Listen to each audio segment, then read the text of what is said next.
Iniciado. Muito bem, estamos retomando então os trabalhos da tarde do dia 13 de abril de 2021, com a apreciação do item 148. Estamos puxando esse item 148, adiantando o julgamento dele, inicialmente pautado para sexta-feira, às 9 horas. Estamos julgando na tarde do dia 13. Item 148, conselheira Letícia, recorrente Cristis, administradora SC Limitada. Com a palavra a relatora. Bom, imposto de renda, contribuição social, PIS, COFINS e contribuição para a Seguridade Social, certificados a contribuinte em 8 de dezembro de 2005, no valor de R$1.055.829, devido a irregularidades assim descritas. Comissão de receitas não escrituradas e depósitos bancários não escriturados. Insuficiência de valor recolhido. A empresa foi intimada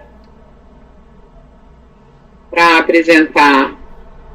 preencher os formulários por meio magnético, de fluxo financeiro, quadro de informações, fluxo de caixa, bem como apresentar os atos constitutivos, e que no fluxo financeiro em atendimento à intimação, a planilha não informa os valores de pagamento de prolabore, embora a sócia Sandra Aparecida de Oliveira tenha informado a título de rendimentos tributáveis o valor de R$14.000. A empresa não incluiu movimentação financeira do ano de 2000 no fluxo de caixa. 16 de fevereiro de 2005, a fiscalizada foi intimada a apresentar cópia dos extratos bancários, esclarecendo a origem, bem como os favorecidos dos cheques e das transferências dos recursos para os terceiros, e a cópia dos contratos referente à prestação de serviço efetuados pela empresa. Na mesma oportunidade, os extratos já foram disponibilizados a essa fiscalização, bem como cópia do contrato padrão. Após a análise sumária da documentação, foi intimado a esclarecer o motivo pelo qual a comissão de 5,5%, estabelecida no contrato padrão com seus clientes e apresentados à fiscalização, não guardava relação com os depósitos efetuados na conta corrente da empresa, conforme extrato dos quais extraímos cópias e devolvemos em 22 de fevereiro de 2005. Aí tem os clientes, as notas fiscais, as datas de emissão e os valores. Esse aí que é o de fabricação de embarcação que eu mencionei anteriormente, era esse, supervisão de montagem de embarcações.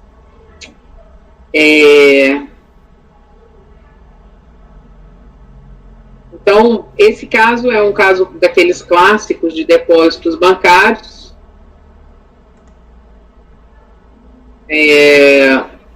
Tinha valores muito acima dos valores declarados. Eu não vou ler aqui para os senhores para não cansá-los.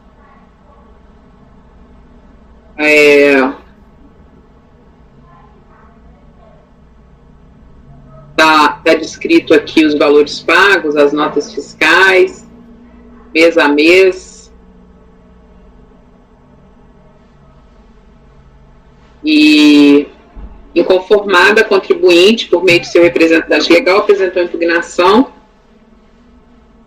afirmando que é uma pessoa jurídica de direito privado que tem por objeto social a supervisão e montagem de embarcações, em regime de administração, conforme consta na cláusula 2ª do seu contrato social. Requereu a decadência do crédito formalizado relativos aos fatos geradores ocorridos entre janeiro e novembro de 2000, nos termos do artigo 150. Aduz que o sigilo bancário configura-se como garantia constitucional, a proteção de dados. Acrescenta que a autoridade coagiu a empresa para que quebrasse seu sigilo fiscal ao argumentar que, caso não fosse atendida a intimação, que determinava tanto o preenchimento por meio magnético dos fluxos financeiros como as demonstrações dos extratos bancários, ser-lhe-iam aplicadas as nefastas consequências prescritas pelo artigo 919 do Regulamento do Imposto de Renda. Severa que a autoridade fiscal jamais poderia ter coagido a empresa, em primeiro lugar, porque os depósitos bancários não significam a ocorrência de fato gerador, Em segundo, porque é um direito constitucional, é uma garantia individual que lhe protege de tal devassamento. Aduz que inexistente a coação poderia se negar a atender à intimação. No entanto, na boa-fé que lhe é peculiar, entregou toda a movimentação financeira, presenciando a lavratura do auto de infração ilegal diante do ato ilegítimo praticado pela autoridade fiscal. Bom, a DRJ julgou, falando que a omissão de depósitos bancários tem a presunção do artigo 42 da 9430, reconheceu, lançamento por homologação quando o sujeito passivo apura o montante e efetua o pagamento, reconheceu a decadência de parte do crédito por força do artigo 150, parágrafo 4º, e das demais contribuições, e quanto à arguição de inconstitucionalidade, falou que não é competente a autoridade administrativa. A contribuinte apresentou recurso argumentando as mesmas razões da impugnação. Eu estou fazendo aqui o voto básico da questão do depósitos bancários de omissão de receita, falando da inversão do ônus da prova, que isso não seria coação nenhuma, porque é fato que a fiscalização, ela efetivamente iria quebrar o sigilo bancário se não fosse fornecido o extrato. Menciona também no recurso a súmula 182 do extinto TFR, e aí eu estou colocando que a súmula é em legislação anterior. Também o artigo 42 da 9430, que é a inversão do ônus da prova, porque é uma presunção legal, que pode ser comprovada pela contribuinte, né? E que ela não o fez.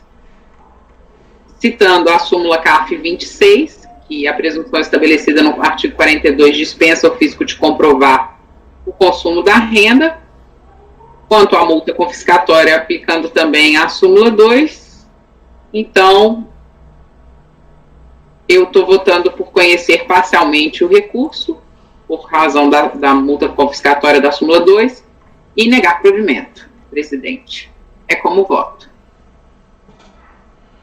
Alguma dúvida, senhores? Alguém quer fazer alguma consideração? Podemos partir para a votação?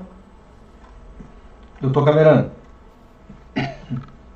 Acompanho o voto da relatora, presidente. Doutor Daniel. Com a relatora. Doutor Carlos. Com a relatora. Doutora Luciana. Voto com a relatora, presidente. Doutor Itamar. Com a relatora. Doutor André. Com a relatora, presidente. Também voto com a relatora. Temos então, por unanimidade de votos, conhecer parcialmente do recurso e, na parte conhecida, negar-lhe provimento. Item 153. Quer deixar por último, doutor Carlos, isso aí, não? O senhor que manda, presidente. Vamos ao 154, então. Doutor Camerano. Casa de Boneca, Indústria e Comércio de Roupa Limitada. Pois não, vou abrir aqui.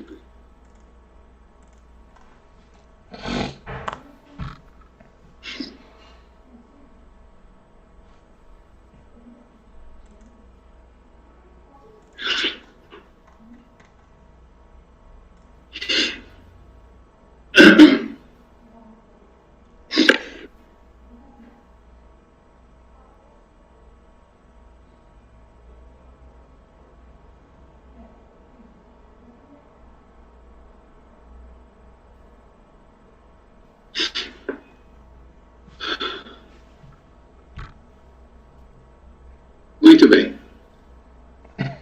Então, inicio aqui transcrevendo o relatório e voto da decisão de piso, acordo segunda turma da RJ Juiz de Fora. Trata-se de uma DE com efeitos a partir de 1º de janeiro de 2017, em virtude dos seguintes débitos, com exigibilidade não suspensa. Em cobrança da Receita Federal, né, Simples Nacional e Previdenciários, e débitos também inscritos em dívida ativa da União na Procuradoria-Geral da Fazenda, débitos fazendários. A peça impugnatória está aqui resumida. Então, a DRJ escreveu: tais débitos foram provenientes de informações repassadas pelos administradores de cartão de crédito. Isso é a impugnação da contribuinte, né? Como é que um débito que está escrito lá no sistema da Receita e na Procuradoria pode originar de informação de terceiro? Não é um negócio espantoso, né? Bom, para a constituição dos débitos transcritos no ADE, a autoridade fiscal não faz referência ao suposto legal que lhe permitiu acesso às informações financeiras da contribuinte. O fornecimento de informações da contribuinte que se encontra nos administradores de cartão de crédito é a modalidade de sigilo de dados protegido pela Constituição Federal. O Estado do Rio de Janeiro editou lei que autoriza a quebra de sigilo, assim como equipar os documentos relativos às operações de cartão de crédito ou documentos fiscais, dando-lhes as implicações pertinentes. Manifestou-se o excelentíssimo ministro Edson Fachin que não se verificar a violação à garantia constitucional do sigilo bancário, né? Então, senhor presidente, ela vai entrando nessas elucubrações aí de um ADE, que está indicando que tem débito lá com a Receita Federal, tem débito com a Procuradoria. Não tem nada a ver com essas coisas aí que está levantando aí. Muito bem. Fala sobre quebra de sigilo bancário, enfim. Ainda bota aqui no final, inexistindo no presente caso a possibilidade da contribuinte autuada produzir livremente as provas hábeis a contraditar o lançamento tributário. Não existe lançamento tributário. Ao final, a contribuinte requer ser julgado parcialmente improcedente o ato ADE, haja vista que a contribuinte não reconhece os débitos ali delineados como legais, em decorrência da mácula nos processos administrativos que os constituíram, conforme exposto acima. Bom, aqui no voto da DRJ, diz que não foram materializadas as hipóteses de nulidade, né? Transcreve aqui o artigo 59 do Decreto-Lei 70.285, do Decreto 70.285, o artigo 60 também. Inconstitucionalidade também, essa questão não encontra fórum aqui administrativo, cita aqui o artigo 26A do decreto, enfim, aquelas considerações acerca dessas alegações de inconstitucionalidade de legislação, né? Passando por isso aqui, então a DRJ ela transcreve todos os argumentos relativo a sigilo bancário, relativo ao PAF também, que não tem como tratar tal questão no âmbito administrativo. Transcreve toda a legislação aqui, né? Súmula CARF, número 2, né? Aí depois começa a transcrever no voto os artigos da Lei Complementar 123 de 2006 do Simples Nacional.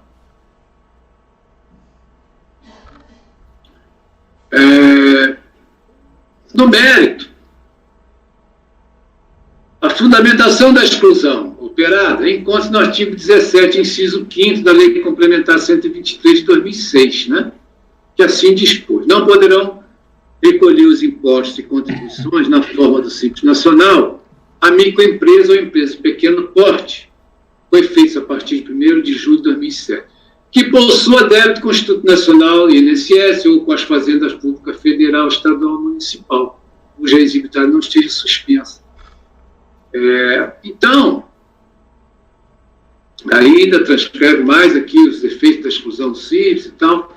Então, a questão central tem débito, existe débito na Receita, existe débito na Procuradoria, e a contribuinte vem alegando quebra de sigilo, quebra de informação bancária, lançamento tributário, que não existe nada disso, provavelmente deve ter retirado de um outro processo. Bom, então, após citar toda a legislação do Simples Nacional, conclui a DRJ aqui que a legislação de regência da matéria é bastante para dizer da manutenção da exclusão.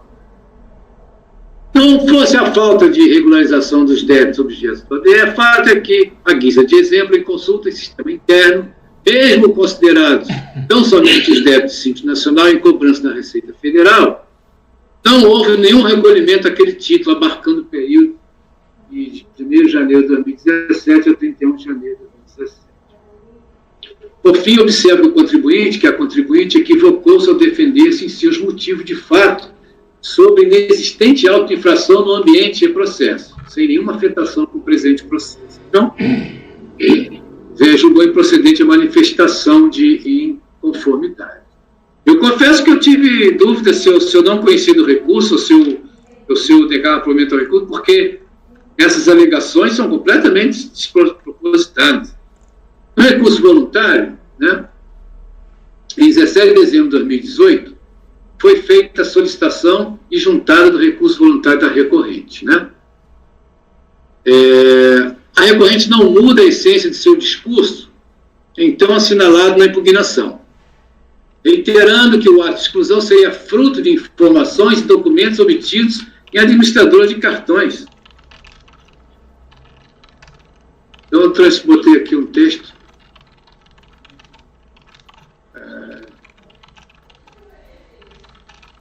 Onde ele coloca aqui, ó.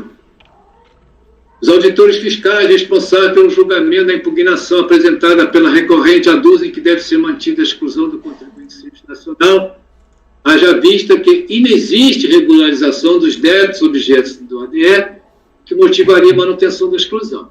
Não obstante, seja de nosso conhecimento que a existência de débitos concernentes ao recolhimento dos tributos devidos em seja a exclusão do regime simplificado, ela reconhece que se tem débito, ela reconhece que tem que ficar fora. Entretanto, no caso em tela, a hora recorrente não reconhece os valores cobrados, na medida em que foram aferidos unicamente com base em documentação enviada pelas administradoras de cartões, sem que fossem produzidas outras provas pela administração pública. É o relatório essencial. Bom, do conhecimento aqui do recurso, passando para o voto. Consta no despacho de encaminhamento ao CARF o seguinte, conta aqui um despacho. A empresa apresentou em 17 de dezembro de 2018 recurso voluntário contra a decisão proferida lá pela segunda turma da RJ Juiz de Fora, sessão de 24 de outubro de 2018. Sendo assim, encaminhamos os autos ao CARF para análise. Bom, esta é a única informação que se tem da unidade de origem acerca do recebimento do recurso voluntário, não havendo qualquer informação acerca da data em que a recorrente tomou a ciência do acordo da DRJ. Eu não tenho essa data no processo. Em seu recurso voluntário, a recorrente assinala o seguinte. Da tempestividade, a recorrente tomou ciência da decisão que negou o provimento à impugnação em 23 de novembro de 2018, sexta-feira, iniciando a contagem do tritídio legal para a interposição do recurso voluntário em 26 de 11 de 2018, segunda-feira, porquanto primeiro dia útil subsequente, tendo como prazo fatal o dia 26 de dezembro de 2018, quarta-feira, eis que no dia 25 de dezembro é feriado nacional, sendo, portanto, tempestivo o recurso. Bom, se a unidade de origem, seu despacho, pede ao CARF a sua análise, eu presumo que seja para analisar as questões recursais. Ou pode ser para analisar a tempestividade do recurso. Caso seja esta última, não se tem como avaliar tal questão, uma vez que não se tem prova aqui nos autos da data que a recorrente afirma ser a ciência da decisão recorrida. Ela afirma que tomou ciência em 23 de novembro de 2018. Eu não tenho essa data no processo. Bom, apesar desse problema aqui, eu entendo desnecessário procurar essa prova. Onde é que está essa prova do recebimento da ciência do acordo? Eu entendo desnecessário, até porque se a unidade de origem envia o processo para a segunda instância, com esta pendência documental, posso presumir que a referida unidade não disponha da evidência necessária ao conhecimento tempestivo do recurso. Enfim, digo desnecessária a busca por tal prova, em face até de que as alegações trazidas no recurso repetem aquelas apresentadas na impugnação, ou seja, trata de alegações em total descompasso com a motivação do ato declaratório de exclusão, conforme já destacou a decisão recorrida. Então, reproduz aqui o ato declaratório executivo, né? O ADE. Está aqui o ADE. E aqui tem anexo. Tem anexo os débitos. Débitos de cobrança simples nacional, débitos previdenciários e débitos inscritos na Procuradoria Geral da Federação Nacional. E a contribuinte vem alegando que isso daí, não reconhece isso daí, porque foram obtidos através de informações de terceiros e administradores de cartões. Isso é espantoso, essa alegação. As administradoras informam que esses débitos devem ser cobrados dela pela Receita Federal. Isso não existe. Isso é uma alegação completamente desarmada, completamente descompasso com o ADE impugnado. A DRJ já devia ter pulverizado isso. Devia ter tomado conhecimento. Então, senhor presidente, segundo a recorrente, estes dados de débitos teriam sido originados de informações provenientes de terceiros, o que é um absurdo por completo, pois trata-se de débitos reconhecidos no sistema da Receita Federal do Brasil ou da PGFN, da Procuradoria Geral da Fazenda, enfim, nada que mereça uma detalhada explicação, de forma que eu não tomo conhecimento do recurso. Essa é a impressão que me dá, que eu não devo tomar conhecimento do recurso. Pelo desarruado, por essa nefasta apresentação que a delegação no recurso voluntário. Agora, caso assim não entendo, eu voto por negar provimento ao recurso, na linha já do que foi decidido pela decisão de piso. Mas eu entendo que não é nem para se conhecer esse recurso voluntário. Então, esse era o voto. Ok, beleza. Alguém quer fazer alguma consideração, algum questionamento ao relator? Podemos passar a votação? Doutor Daniel.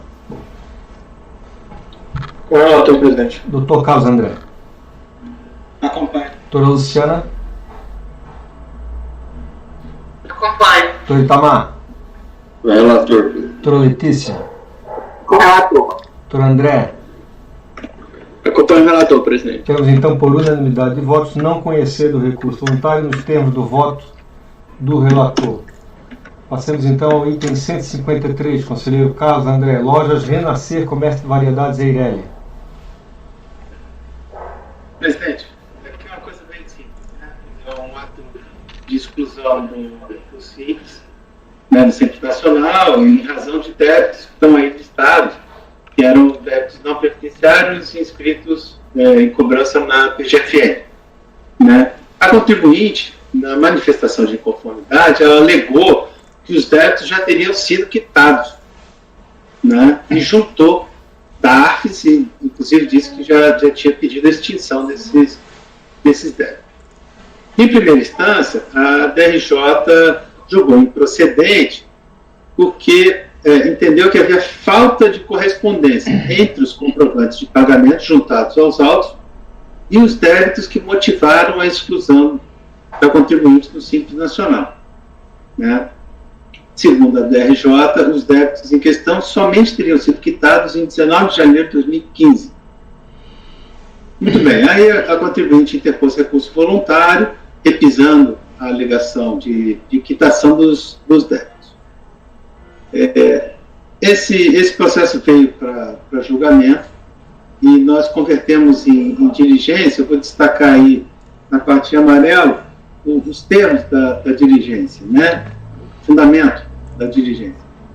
Compulsão nos autos tem que os elementos probatórios juntados pela contribuinte na manifestação de inconformidade e no recurso voluntário podem indicar que efetivamente os débitos teriam sido quitados em consonância com o alegado, conforme passo a expor. E eu detalhei as características dos débitos e dos comprovantes de pagamento juntados aos autos.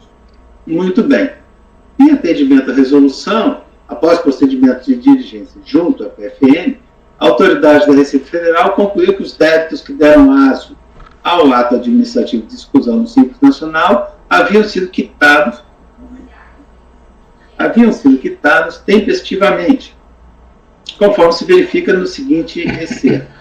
e aí ele destaca ali amarelo. A análise dos pedidos de revisão dos débitos que deram origem à exclusão do Simples Nacional resultou no cancelamento das referidas inscrições em DAO, NAU 40, 53 e 54.